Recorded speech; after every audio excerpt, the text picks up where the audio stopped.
வணக்கம், காலை வணக்கம். இனி எப்படி இருக்கின்றீர்கள் தமிழ் மக்களே?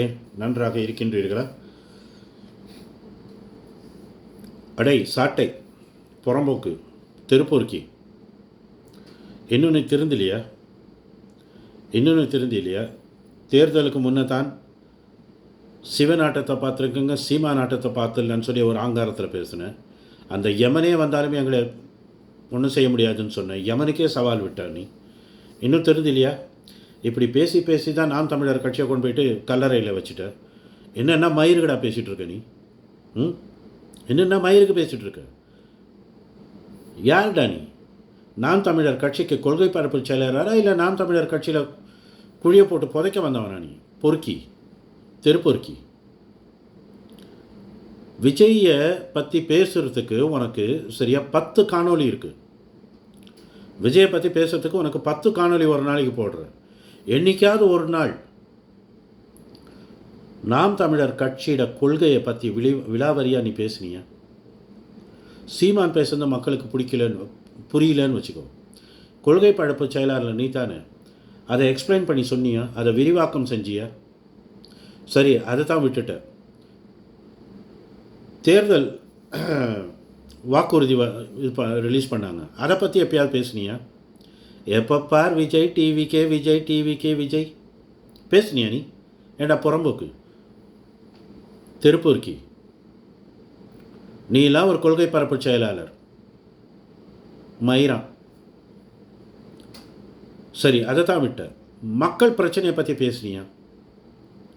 துப்புரவு தொழிலாளர் எவ்வளோ போராட்டம் பண்ணி கொண்டிருந்தாங்க, அவங்கள பற்றி பேசுனியா நீ? பேசுனியா? சரி, அதை விடு, பேசலை. அதை பற்றி பேசலை. இன்றைக்கி நான் பேசுகிற மாதிரி உன் கட்சி சார்பாக யாராவது பேச அலோவ் பண்ணிங்களா? நீங்கள் அனுமதி கொடுத்தீங்களா? நாங்கள் பேசினா கீழே வந்து கமெண்ட் போடுறானுவல் தானே. ஏன் அவங்களுக்கு ஒரு காணொலி பதிவு செய்ய முடியாதா?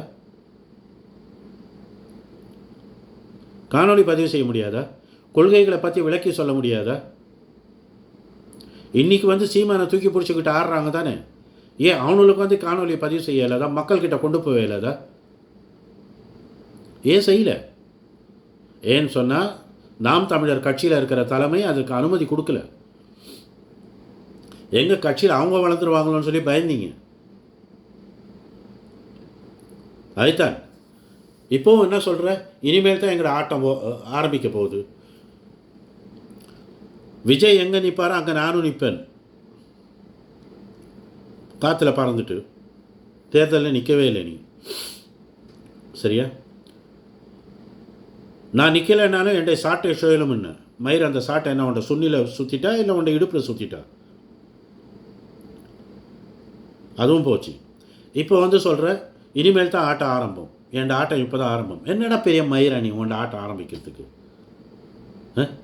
என்ன பெரிய அவ்வளோ பெரிய மயிராணி ஆட்டம் ஆரம்பிக்கிறதுக்கு? உன்ட கட்சியில் காசு இல்லைன்னு சொல்லி சரியா அந்த டெபாசிட் காசு 234 பேருக்கும் டெபாசிட் காசை எங்கேருந்து வந்துச்சு உங்களுக்கு? எங்கேருந்து வந்துச்சு? சரி, அது உங்களுக்கும் அவங்களுக்கும் இருக்கிற பர்சனல் விஷயம்.